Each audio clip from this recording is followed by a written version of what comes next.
এই পর্যায়ে আমরা লিস্ট সম্পর্কে জানবো। HTML এর মধ্যে আমাদের লিস্ট হতে পারে দুই ধরনের, একটা হচ্ছে অর্ডার লিস্ট আর একটা আনঅর্ডার লিস্ট। অর্ডার লিস্টের ক্ষেত্রে প্রত্যেকটা লিস্টের যে চিহ্ন এগুলা চেঞ্জ হয়, অর্থাৎ 1 2 3 এর পরিবর্তে তোমার এরকমও থাকতে পারে, সাপোজ A B C, তারপর রোমান সংখ্যা থাকতে পারে I, এরকম। অর্ডার লিস্টের চিহ্নগুলা এগুলা 1 2 3 হয়, ABC হয়, তারপরে রোমান সংখ্যা হয়, অর্থাৎ এই চিহ্নগুলার ভ্যালু বারবার চেঞ্জ হয়। আর আনঅর্ডার লিস্টের ক্ষেত্রে যে চিহ্নগুলা থাকে আমার, এগুলা কখনো চেঞ্জ হয় না। দেখো বুলেট পয়েন্ট, সবগুলোতে বুলেট পয়েন্ট আছে। এখন বুলেট পয়েন্টের পরিবর্তে সার্কেল বা স্কোয়ারও থাকতে পারে, তো সেই ক্ষেত্রে তোমার সার্কেল হলে প্রত্যেকটা সার্কেলই হবে, আবার যদি স্কোয়ার থাকে তাহলে প্রত্যেকটা কি হবে, স্কোয়ারই হবে। তাহলে এই ধরনের চিহ্ন যদি আমার থাকে তাহলে সেটা হয় আনঅর্ডার লিস্ট, অর্থাৎ যেই লিস্টের চিহ্নগুলোর মান চেঞ্জ হয় না। আর এই ধরনের যদি থাকে 1 2 3 4 ABC রোমান সংখ্যা, তাহলে এইগুলা হয় হচ্ছে অর্ডার লিস্ট, যেই মানগুলা রেগুলার বেসিসে আমার চেঞ্জ হয়। এবার আসল HTML আসলে আমরা কিভাবে লিখবো? অর্ডার লিস্ট লেখার জন্য আমাদের একটা ট্যাগ লাগে, ওটা হচ্ছে OL। আনঅর্ডার লিস্ট লেখার জন্য একটা ট্যাগ লাগে, ওইটা হচ্ছে UL। অর্ডার লিস্টের ভিতর যতগুলো উপাদান আছে সবগুলাই হবে LI। আনঅর্ডার লিস্টের ভিতরে যতগুলো উপাদান আছে সবগুলো হবে LI। তাহলে অর্ডার লিস্ট লিখি আর আনঅর্ডার লিস্টই লিখি, ভিতরের মানগুলো লেখার জন্য ট্যাগ লাগবে আমাদের LI। আর অর্ডার লিস্টের ক্ষেত্রে একদম শুরুতে লিখতে হবে OL, আনঅর্ডার লিস্টের ক্ষেত্রে শুরুতে লিখতে হবে আমাদের UL। চলো এবার আমরা একটা অর্ডার লিস্ট এবং একটা আনঅর্ডার লিস্টের HTML কোড করে দেখি। ওকে, তাহলে এটা একটা অর্ডার লিস্ট, এইটা লেখার জন্য HTML বডি দেওয়ার পর অর্ডার লিস্ট লেখার জন্য ট্যাগ দিতে হবে OL, এবং এই OL কে শেষে ক্লোজ করতে হবে। আমাদের এইখানে বডি ক্লোজ করব এবং HTML ক্লোজ করব। আর এই অর্ডার লিস্টটা কি টাইপের, 1 2 3 4, এই জন্য এখানে টাইপ দিতে হবে, একটা টাইপ হবে হচ্ছে 1। ভিতরে কয়টা লিস্ট আছে আমার? তিনটা। তিনটা লিস্টের জন্য LI ট্যাগ হবে তিনটা। এই তিনটা LI আবার ক্লোজ করতে হবে এই জায়গায়। আমার এখানে কি কি মান আছে? বুক প্রথম লিস্ট, পরের লিস্ট আছে পেন, এর পরের লিস্ট আছে রাবার। ওকে, এখন আমাদের এখানে 1 2 3 পরিবর্তে যদি ABC হয় তাহলে এই টাইপের জায়গায় হবে A। যদি এই 1 2 3 পরিবর্তে এই জায়গায় রোমান সংখ্যা হইতো তাহলে এই টাইপের জায়গায় হইতো I, রোমান সংখ্যার প্রথম মান। চলো এবার আনঅর্ডার লিস্টের ক্ষেত্রে দেখি। আনঅর্ডার লিস্ট, সাপোজ এই লিস্টটা করতে গেলে আমরা এই প্রোগ্রামটা করার জন্য প্রথমে লিখবো HTML এবং HTML টা ক্লোজ করব, তারপরে দিব বডি এবং এই বডিটা ক্লোজ করব। এর ভিতরে আনঅর্ডার লিস্ট লেখার জন্য UL এবং UL টা ক্লোজ করব। UL এর ভিতর দিতে হবে টাইপ, কি টাইপের হবে।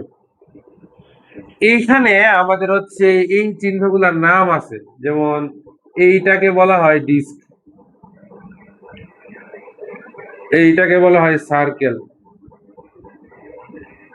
এইটাকে বলা হয় স্কোয়ার। তাহলে আমাদের যেই ধরনের লিস্ট হবে ওই নামগুলো লিখতে হবে। তাহলে যেহেতু এইটা হচ্ছে কি আমার ডিস্ক, এই জন্য টাইপ হবে ডিস্ক। লিস্টের মান কয়টা আছে? তিনটা। তাহলে LI লিস্টের জন্য ট্যাগ কয়টা হবে? তিনটা।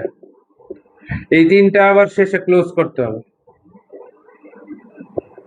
তিনটা close, LI close, LI close, LI close. প্রথম LI এর মান বাংলা, পরের LI এর মান ইংলিশ, এরপরের LI এর মান হবে ICT। তাহলে দেখো আনঅর্ডার লিস্ট লেখার জন্য কি ট্যাগ লিখলাম আমরা? UL, এবং UL শেষে কি করছি? ক্লোজ। এখন এখানে তিনটা লিস্ট আছে, এই জন্য আমরা তিনটা লিস্ট লিখলাম, LI LI LI, এবং প্রত্যেকটা LI আবার কি করলাম আমরা? ক্লোজ করলাম। এখন আনঅর্ডার লিস্ট তো বিভিন্ন টাইপের হতে পারে। যদি এই ধরনের হয় টাইপ হবে ডিস্ক, সার্কেল হলে সার্কেল, স্কোয়ার হলে স্কোয়ার। যেটা আমাদের এই ডিস্ক টাইপের আনঅর্ডার লিস্ট আছে, এই জন্য আমরা আনঅর্ডার লিস্টে কি দিলাম, ডিস্ক দিলাম। সার্কেল থাকলে সার্কেল দিতাম, স্কোয়ার থাকলে স্কোয়ার দিতাম। ওকে, সেম ভাবে আবার অর্ডার লিস্টে আবার একটু দেখো, অর্ডার লিস্ট লেখার জন্য আমার ট্যাগ লাগে ওএল, যেখানে দিলাম ওএল, ওএলটাকে আমরা আবার ক্লোজ করে ফেললাম। এই ওএল এর ভিতর তিনটা লিস্ট আছে, এই জন্য তিনটা লিস্ট, এলআই এলআই এলআই। এখন এই লিস্ট গুলার টাইপ হচ্ছে আমার 1 2 3 4 টাইপ, এই জন্য এখানে টাইপ হচ্ছে আমার 1। যদি এ বি সি টি হইতো তাহলে টাইপ হতো এ, রোমান সংখ্যা হইলে টাইপ হইতো আই। অর্ডার লিস্টের ক্ষেত্রে এমনও হতে পারে কোনো লিস্ট 1 থেকে শুরু হয় নাই, কোনো লিস্ট এমন হয়েছে যে 101 থেকে শুরু হয়েছে, ঠিক আছে, 101, 102, 103। এই ক্ষেত্রে আমরা কি করব, এই ক্ষেত্রে সবকিছু সেম থাকবে, আলাদা আরেকটা অ্যাট্রিবিউট অ্যাড করতে হবে, ওইটা হচ্ছে স্টার্ট, অর্থাৎ কত থেকে শুরু হইলো আমার। তাহলে টাইপের পরে আরেকটা অ্যাট্রিবিউট লাগবে এই জায়গায়, সেটা হচ্ছে স্টার্ট। কত থেকে শুরু হয়েছে আমার, 101 থেকে শুরু হয়েছে, তাহলে স্টার্টের ভ্যালু হবে 101। তাহলে দেখো আমাদের অর্ডার লিস্টের জন্য আমরা ও এল দিলাম, লিস্ট তিনটা, এই জন্য তিনটা এল আই। এই লিস্ট গুলা আমার 1 2 3 টাইপের, এই জন্য এখানে টাইপ হচ্ছে 1। এই লিস্ট গুলার মান শুরু হয়েছে 101 থেকে, এই জন্য স্টার্ট হয়েছে কত আমার, 101। ওকে, তাহলে এই পর্যায়ে আমরা আরো একটা অর্ডার লিস্ট দেখি, যেটা একটু আমাদের অন্যরকম। এরপর যে আমরা আরেকটা লিস্ট লিখলাম এই জায়গায়, যে লিস্টটাতে তিনটা মান আছে, বাংলা, ইংলিশ, আইসিটি, এবং এই লিস্ট শুরু হয়েছে আমার সি থেকে, সি ডি ই। তাহলে এই মানগুলো চেঞ্জ হচ্ছে, মানে অর্ডার লিস্ট হবে, তিনটা লিস্ট আছে, এই জন্য এলআই হবে তিনটা। আচ্ছা, তাহলে এই লিস্টের টাইপ কি হবে আমার, এ বি সি টাইপের, এই জন্য এখানে দিতে হবে আমার এ। এটা কত নাম্বার লেটার থেকে শুরু হয়েছে, 3 নাম্বার লেটার থেকে, এ বি সি। সি হচ্ছে কত নাম্বার লেটার, 3 নাম্বার, তাহলে স্টার্ট হবে আমার 3। আর এই লিস্টের মানগুলা কি হবে, এই মানগুলা বাংলা, ইংলিশ, আইসিটি। তাহলে এই যে আমরা এখানে লিখবো বাংলা, ইংলিশ, আর এইটা হবে আমার আইসিটি। ওকে, তাহলে আমরা এখন যে কোনো ধরনের লিস্ট আসলে আমরা করতে পারবো। অর্ডার লিস্ট আসলে আমরা ওএল ট্যাগ দিয়ে লিখবো, আনঅর্ডার লিস্ট আসলে ইউএল ট্যাগ দিয়ে লিখবো। তারপর হচ্ছে এখানে টাইপ দিব, রোমান সংখ্যা থাকলে দিব আই, 1 2 3 4 থাকলে টাইপ দিব 1। আর যদি আমাদের এ বি সি থাকে তাহলে তো টাইপ এ হবে। যদি নির্দিষ্ট লেটার থেকে শুরু হয়, কত নাম্বার লেটার থেকে শুরু হয়েছে ওই নাম্বারটা এখানে বসাইতে হবে। আর ভিতরে যতগুলা মান আছে প্রত্যেকটার জন্য এলআই এলআই ট্যাগ। আচ্ছা, এই পর্যায়ে আমরা একটা নেস্টেড লিস্ট দেখব, অর্থাৎ লিস্টের ভিতরে লিস্ট। পরীক্ষায় এই ধরনের লিস্ট অনেক আসে, যে একটা লিস্ট দেওয়া থাকে, ওই লিস্টের ভিতরে আরো 2টা লিস্ট থাকে। তো চলো ওইটা কেমন হতে পারে আমরা একটা লিস্ট দেখি।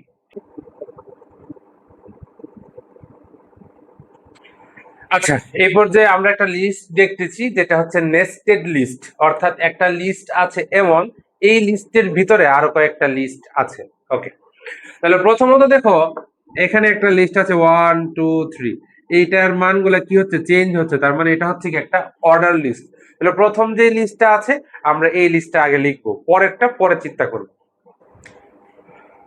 তাহলে আমাদের প্রথমে লিখতে হবে HTML বডি, এবং এই বডিটাকে ক্লোজ করতে হবে,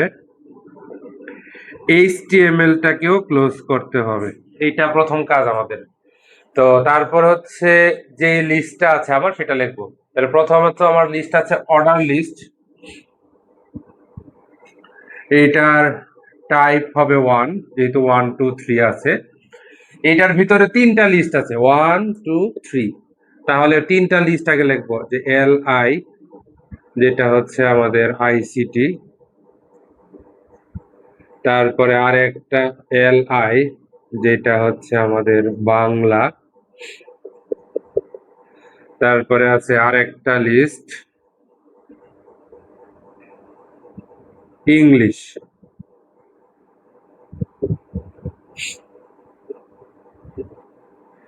আচ্ছা, তোমরা দেখলা যে আমরা এই জায়গায় একটু ফাঁকা রাখছি। কেন ফাঁকা রাখছি? আসলে বাংলা লিস্টের ভিতর আরেকটা লিস্ট আছে, ইংলিশ লিস্টের ভিতরেও সেম ভাবে আরেকটা লিস্ট আছে। ওকে, তো বাংলা যে লিস্ট আছে এই লিস্টের ভিতরে একটা লিস্ট আছে, সেই লিস্টটা কি? Unorder list. তাহলে আনঅর্ডার লিস্টের জন্য কি লাগবে? ইউএল, এবং ইউএল টাকে আমার ক্লোজ করতে হবে। এই ইউএল এর টাইপ কি হবে? যেহেতু আছে সার্কেল, তাহলে টাইপটা হবে আমার সার্কেল। সার্কেল, এই সার্কেল টাইপের লিস্টের ভিতরে দুইটা মান আছে, তাহলে এল আই কয়টা হবে? দুইটা। প্রথম এল আইটা হচ্ছে ফার্স্ট, দ্বিতীয় এল আইটা হচ্ছে সেকেন্ড। আচ্ছা, সেম ভাবে ইংলিশের ভিতর আরেকটা আনঅর্ডার লিস্ট আছে, তাহলে এইটাও সেম ভাবে হবে ইউএল, এইটার টাইপ হবে হচ্ছে স্কয়ার। এই লিস্টের মধ্যে দুইটা এল আই হবে, L I, L I first,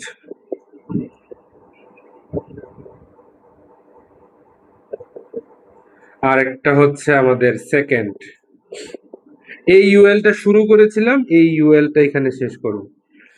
আচ্ছা, এই জায়গায় একটু আমাদের কারেকশন আছে। কারেকশনটা হচ্ছে এমন, এইখানের যে লিস্টটা আছে এই লিস্টটা বাংলা লিস্টের ভিতরে আছে। এখন এই বাংলা লিস্টটা যদি এই জায়গায় আমরা ক্লোজ করি, তাহলে কি এটার ভিতরে বোঝাচ্ছে? এটা ভিতরে বোঝাচ্ছে না। এই জন্য বাংলা লিস্টটা এই জায়গায় শেষ হবে না, বাংলা লিস্টটা শেষ হবে এই জায়গায়। এটা দ্বারা বোঝাই বাংলা নামক লিস্টের ভিতরে এই আনঅর্ডার লিস্টটা আছে। সেম ভাবে ইংলিশ লিস্টটা ওই জায়গায় শেষ হবে না, ইংলিশের লিস্টটা শেষ হবে এই জায়গায়। এটা দ্বারা বোঝাচ্ছে ইংলিশ লিস্টের ভিতরে এই আনঅর্ডার লিস্টটা আছে, ইংলিশ লিস্টের ভিতরে আনঅর্ডার লিস্ট আছে। আচ্ছা, একদম উপরে যে আমরা অর্ডার লিস্ট লিখছিলাম সেটা তো ক্লোজ করি না, এখনো করছি। তাহলে এইটা হচ্ছে এখন সবার শেষে এই জায়গায় ক্লোজ করতে হবে। আচ্ছা, তোমরা আবার যদি একটু খেয়াল করো, আমাদের হচ্ছে এখানে লিস্ট আছে ICT Bangla English, ICT Bangla English এই তিনটা অর্ডার লিস্ট, এই জন্য একটা অর্ডার লিস্ট লিখলাম আমরা। আইসিটি বাংলা, বাংলা লিস্টের ভিতরে একটা লিস্ট আছে, এই লিস্টটা হচ্ছে আনঅর্ডার লিস্ট। এই জন্য বাংলা লিস্টটা এই জায়গায় শুরু হয়ে এই জায়গায় শেষ হয়েছে, অর্থাৎ বাংলা লিস্টের ভিতরে এই আনঅর্ডার লিস্টটা আছে। সেম ভাবে ইংলিশ লিস্টটা এই জায়গায় শুরু হয়েছে, কিন্তু এখানে শেষ না হয় এখানে শেষ হবে, কেননা ইংলিশ লিস্টের ভিতরে আছে আনঅর্ডার লিস্ট। এই আনঅর্ডার লিস্ট এখানে শুরু হয়েছে, এইখানেই শেষ। কিন্তু এই ইংলিশের যে লিস্ট এই জায়গায় শুরু হয়েছিল, এখানে শেষ না হয়ে এইখানে শেষ হয়েছে। কেন? ইংলিশ নামক লিস্টের ভিতরে এই আনঅর্ডার লিস্টটা আছে। আর ফাইনালি যে অর্ডার লিস্ট আমরা লিখছিলাম সবাই শেষে ক্লোজ করছি, এটা দ্বারা বোঝাই ওই লিস্টের ভিতরে সবগুলো উপাদান আছে। ওকে, তাহলে আমাদের এই ধরনের লিস্ট পরীক্ষায় আসলে তোমরা হচ্ছে যেটা করতে হবে, ক্লোজিং গুলা খুব সুন্দর করে ধীরে সুস্থে করতে হবে, তাহলে ভুল হবে না। আর এখন তো তোমরা লিস্ট গুলা বুঝছো, কিন্তু দুই একটা প্রশ্ন সলভ না করলে পরীক্ষার হলে মিলাতে পারবে না। তো এই জন্য তোমরা বোর্ড প্রশ্ন দেখে দুই তিনটা এরকম লিস্ট বাসায় প্র্যাকটিস করবা। ঠিক আছে?